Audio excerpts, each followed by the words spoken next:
হ্যাঁ, না না না, আমার বিয়ে সানাই না, এটা হচ্ছে আমার কাকার বিয়ে সানাই বেরিয়েছে। হ্যাঁ, আজকে আমার কাকার বিয়ে, আজ হচ্ছে গায়ে হলুদে পড়বো। আর গায়ে হলুদে পড়বো দেখতে পাচ্ছ সবাই যে যার মতো সব ব্যস্ত, সবাই ছবি তুলতে ব্যস্ত। তারপরে কাকাকে এমনভাবে পুকুরে নামা হলো যে সবাই মনোযোগ করে দেখতে। আর এটা বিয়ে বাড়ি, এটা অন্য কিছু না যে তোমরা সবাই বাচ্চারা ভাবছো। সবাই রেডি। আরে তুমি কি দেখছো আমার দিকে? কি হয়েছে রে? হ্যাঁ দেখছো তোমার ভুঁড়িটা, এই দেখ।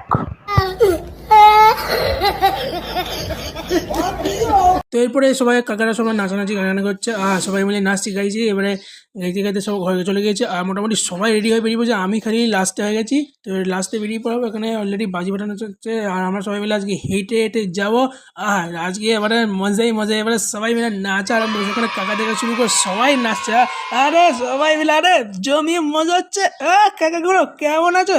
আরে সবাই মিলে জমি নাচা হচ্ছে বলে কাকা, কাকার বিয়ে বলে কথা।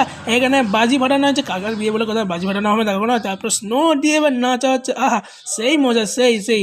তো এদিকে অলরেডি কাকাকে এন্ট্রি করা হয়েছে, আর ঘরের যে নিয়ম কানুন সেই নিয়ে এখানে কাকা অলরেডি দাঁড়িয়ে পড়েছে।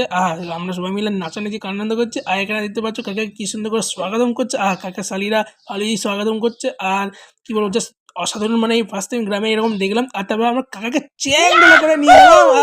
সেই মজা, সেই মজা। তো এদিকে ওখানে সব আড্ডা দিয়েছে, আর আমি এখানে একটু কোল্ড ড্রিঙ্ক খাওয়া ব্যস্ত। তো কোল্ড ড্রিঙ্ক খাওয়ার পর এবারে চলে গেছি স্ন্যাক্সে ছিল হচ্ছে চিকেন পকোড়া আর ফুচকা খাইনি। ফুচকা বলতে গেলে এক পিস খেয়েছি, জানার সাথে খেতে পারতাম না, কারণটা অনেকটা রাত হয়ে গিয়েছিলো। তারপর আমরা মেন কোর্সে চলে গিয়েছিলাম। মেন কোর্সে গিয়ে এখানে অলরেডি আমি মা ভাই সবাই মিলে বসে পড়েছি। তো প্রথমে ছিল হচ্ছে ফ্রাইড রাইস, বেগুনি, স্যালাড আর সস। আর সাথে ছিল হচ্ছে মাটার মানে পনির দিয়ে কি একটা আইটেম ছিল। হ্যাঁ, পনির দিয়ে কি একটা আইটেম ছিল। তারপর খাচ্ছি, খেতে খেতে দেখছি দাদুও হট করে আমাকে গুগি মারছে। তারপর ভাত ডাল দিয়েছিলেন, ভাত ডালের সাথে ছিল হচ্ছে এঁচুর চিংড়ি, যেহেতু চিংড়ি মাছ খাই না আমার, সেজন্য আমি এটা নিইনি। তারপরে মেন কোর্সে চলে এসছে চিকেন কষা। যেটা আমার প্রিয়। হ্যাঁ, এটা আমার সবথেকে প্রিয় চিকেন কষা। তারপর চিকেন কষা খাওয়ার পর চাটনি, তারপর মিষ্টি। তারপর ওইদিকে দেখলাম যে কাকায় বিয়ে করতে ব্যস্ত, আর আমরা এদিকে খেয়ে দিয়ে চললাম বাড়ি, কারণ অনেকটা রাত আছে। তো ভিডিওটা কেমন লাগলো অবশ্যই কমেন্টে জানাবেন।